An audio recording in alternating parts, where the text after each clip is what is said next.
Find Revelation chapter 1. It's easy to find. First chapter in the last book. And when you found it, look up here. You're going to find out that we're going to be moving slow to begin with. And then we'll pick up speed as we go through the book. I don't want you to think we'll be here past the second coming. We're studying the book of the Revelation.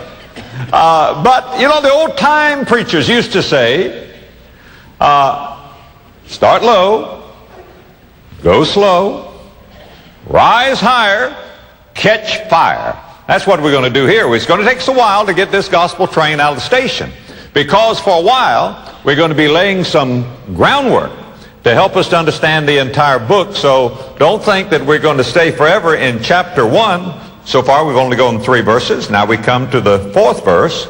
John, to the 7 churches which are in Asia. I'm going to stop right there, and I want you to fast forward to verse 20. The mystery of the 7 stars which thou sawest in my right hand, and the 7 golden candlesticks. The 7 stars are the angels of the 7 churches, and the 7 candlesticks which thou sawest are 7 churches. Now I only selected those verses for one particular reason, to let a word come into your ear over and over again. What was it? 7. 7. You heard the word 7, 7, 7, 7. Now, we're speaking today on the symbolism of numbers in the book of the Revelation. Title of the message, Making Numbers Count. Or we could say a faith that you can count on. And the book of the Revelation, as you're going to see, is full of all kinds of symbols and signs and analogies and hyperboles and figures of speech. Now, if you don't understand that, you can't understand the book. Look, for example, in chapter 1, verse 1, the revelation of Jesus Christ, that is the unveiling of Jesus Christ, which God gave unto him to show unto his servants things which must shortly come to pass. Now watch this. And he sent and signified it. He sent and signified it. What are the first 4 letters in the word signified? Sign. He signified it. It's the Greek word sema, which means a sign. So this book is full of signs with signification. They are symbols. And if you don't understand that, you can't crack the code. So we want you to understand today something of the symbols in the book of the Revelation. Before we get to the symbolism of numbers, let me just talk to you about some of the other symbols. I'll just touch on those by way of introduction.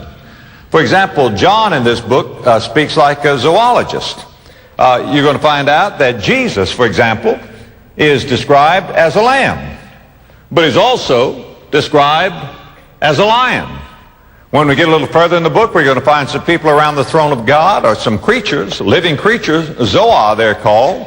One has the face of a lion, the other has the face of an ox or a calf, another has the face of an eagle, another has the face of a man. This is highly symbolic.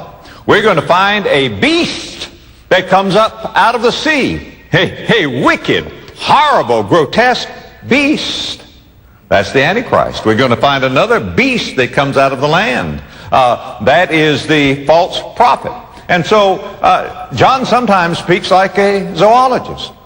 Sometimes John will speak like an astronomer. He'll talk about stars. We're going to see in this chapter, this first chapter of Revelation, that Jesus Christ holds 7 stars in his right hand. Well, that's obviously symbolism. We're going to see that the great red dragon, who is Satan, sweeps 1/3 of the stars from heaven with his tail. That's obviously symbolism. For 1/3 of all of the stars, only God knows the magnitude of the stars, and he sweeps them from the heavens with his great tail. We use the word star today. We talk about movie stars or rock stars or whatever. We use that word today symbolically. This speaks of stars and in the heavens and signs in the sun and the moon. We'll find these things in the book of the Revelation. Sometimes John will speak like an artist, and he paints on the canvas of our mind with his colors.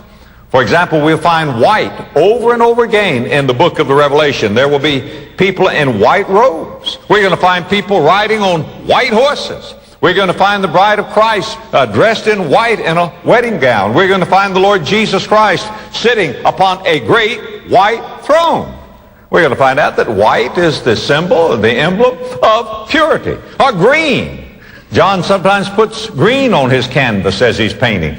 Green, around the throne of heaven when we get up there, there's a rainbow, but it's not like any other rainbow you've ever seen. It is an emerald rainbow. It's just green. Green speaks of life, and it's an emblem of life. We're going to see 4 horsemen, and these horses are different colors. There's a black horse that's going to speak of famine. There's a gray horse that's going to speak of death. There's a red horse that's going to speak of war. And we see these multicolored horses. We see a woman dressed in purple. Purple is a sign of richness and royalty.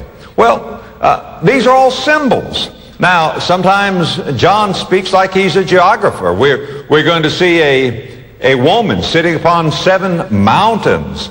And those 7 mountains, we're going to find out, are the city of Rome. We're going to see a heaving sea, a restless sea. Well, that sea, we're going to find out, speaks of peoples and nations and languages. We're going to see a river, a crystal clear river coming from the throne of God. That speaks of the beneficence and the blessings of God. But let's close in on our subject this morning, okay?